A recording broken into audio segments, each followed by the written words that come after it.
तो मैं सिर्फ ये कहना चाहता हूं कि अभी मैं आपके यहाँ बहुत दिलचस्प चर्चा सुन रहा था और इस चर्चा में भाषा का प्रश्न डीजीपी साहब ने बहुत अच्छे से उसको, जैसे कहते हैं ना, प्रश्न पत्र को हल कर दिया, उन्होंने बताया। और सुन लीजिए भाटी जी, आपको भी और साजिद रशीदी साहब, आपको भी ये समझना चाहिए कि गुंडों और अपराधियों के साथ इसी भाषा में बात करनी चाहिए, क्योंकि उनको यही भाषा समझ में आती है।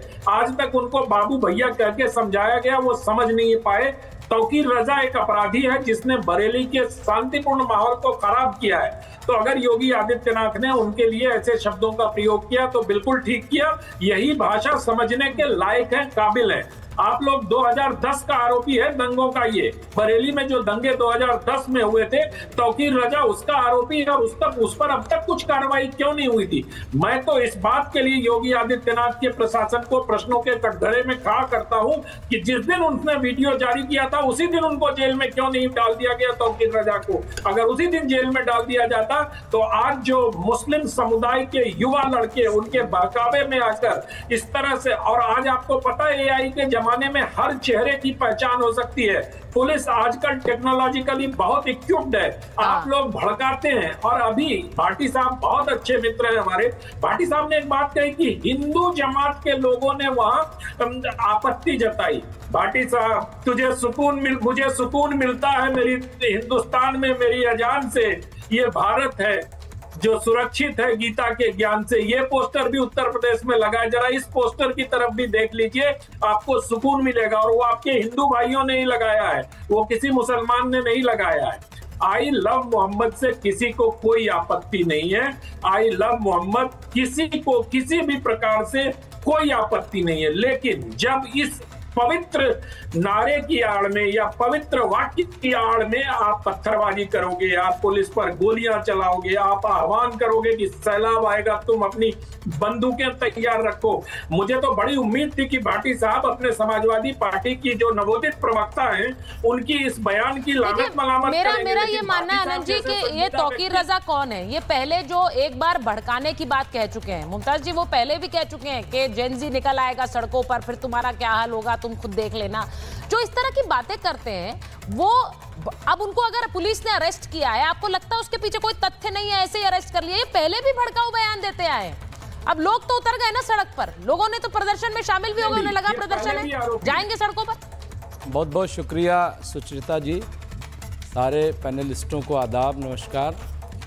चले तो पैर के नीचे कुचल गई कोई शय, चले तो पैर के नीचे कुचल गई कोई शय, नशे के झोंक में देखा नहीं कि दुनिया है। ये जो सत्ता का नशा है ना, ये बहुत खतरनाक होता है, लेकिन ये उतरता भी है, हमने देखा है। और जब उतरता है तब भी बहुत खतरनाक होता है। बहुत गलत किया जिन्होंने परमिशन नहीं ली आई लव मोहम्मद कह के बाहर निकलने की, बहुत गलत किया। बिल्कुल लाठीचार्ज करना चाहिए।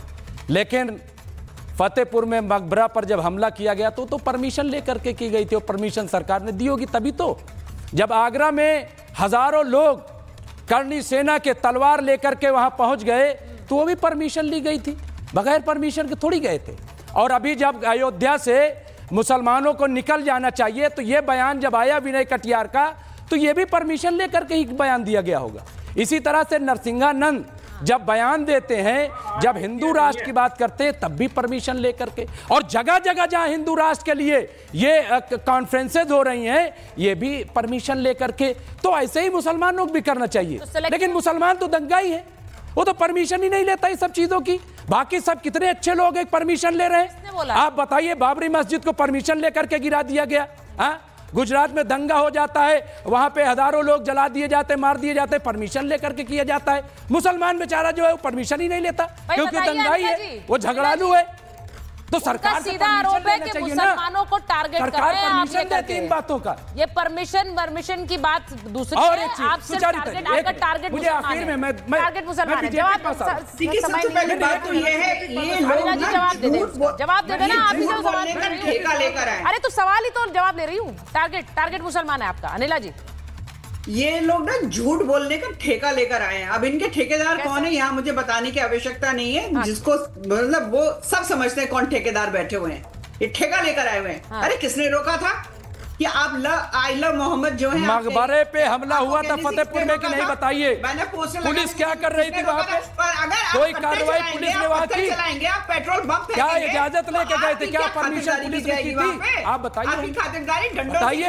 करनी सेना वालों के खिलाफ क्या कार्रवाई की आपने? बताइए। क्या वहाँ पे लाठी चली, वहाँ पे गोली चली, वहाँ पे क्या पुलिस ने किया? बताइए हमें जरा। जो हिंदू राज की खुल्लम खुल्ला बात करते हैं, संविधान के खिलाफ बात करते हैं, उनके खिलाफ क्या कार्रवाई हो? बताइए। मैं तो सवाल पूछ रहा हूँ, फिर मैं कह रहा हूँ, सुनिए, आप सरकार की नाकामी को नहीं मान रहे। अच्छा, ये बयानबाजी जो है, सुनिए मुझे पूछना है, मेरा नाम।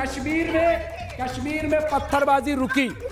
एक मिनट, कश्मीर में पत्थरबाजी रुकी। एक चीज रुक जाइए। एक चीज पूछनी है, जो बयान आ रहे हैं ऐसे समय पर। अब जो भाटी जी ने भी कहा कि भाई देखिए मुख्यमंत्री की भाषा किस तरह की है, वो कैसे बोल रहे हैं। मेरा सिर्फ एक सवाल है, 1 मिनट रुकिए ना भाई, आपसे नहीं भाटी जी से पूछ रही हूँ। भाटी जी, मेरा सवाल ये है कि अगर भाटी जी वो अगर कह रहे हैं कि गर्मी निकालनी होगी, वो ये कह रहे हैं कि डेंटिंग पेंटिंग करनी होगी, तो वो किसके लिए कह रहे हैं? क्या उन्होंने कहा कि हम मुसलमानों के लिए कह रहे हैं? क्या उन्होंने ये कहा कि मैं समाजवादी पार्टी के लिए कह रहा हूँ? उन्होंने कहा मैं उपद्रवियों के लिए कह रहा हूँ? क्या वो, मेरा सवाल बस इतना है कि क्या वो गुस्सा और वो एक लॉ एंड ऑर्डर में लाइन में आना बताना मुख्यमंत्री को गलत है? भाटी जी।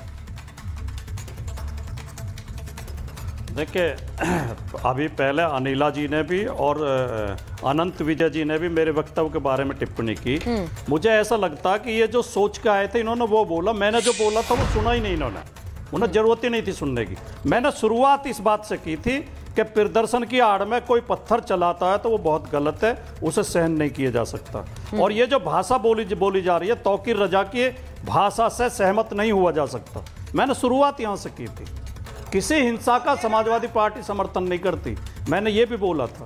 अराजकता का हम समर्थन नहीं करते, लेकिन ये माहौल जो बनाया है वो सरकार की गैर जिम्मेदारी ने, प्रशासन की गैर जिम्मेदारी ने और योगी आदित्यनाथ जी की भाषा ने बनाया है।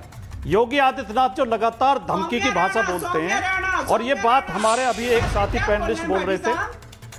अच्छा ठीक है, एक एक करके बोलिए। देखिए इस तरह से बात समझ नहीं आती है। मैं सिर्फ देखो, अब हम तो आपके बीच में बोले नहीं थे एक भी शब्द। नहीं, मैं अनिला जी को बोल रही हूं। बाहर से जुड़े हुए हैं, वो डिस्टर्ब होता है, समझ में नहीं आता। ठीक है, कंप्लीट करिए। कृपया बोलूं।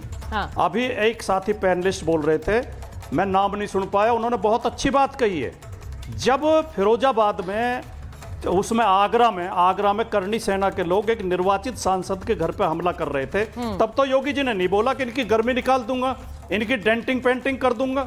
योगी जी एक समुदाय के लिए हमेशा ये भाषा बोलते हैं। सर, ये कार्रवाई हुई थी नहीं हुई थी? मुझे बताइए। नहीं, आप अपने सांसद के लिए बोल रहे हैं, वो कार्रवाई हुई थी कि नहीं हुई थी? क्योंकि अगर वो नहीं हुई थी तो वो गलत है। मैं आपसे कह रही हूँ कार्रवाई हुई थी। वहां पर लोगों को हिरासत में लिया गया था, FIR भी हुई थी। ये मामले में FIR भी हुई है भाटी जी, और वो गलत है। किसी भी चुने हुए सांसद के घर पर आप इस तरह से हमला नहीं कर सकते। जो कर रहे हैं उनके खिलाफ कार्रवाई हुई।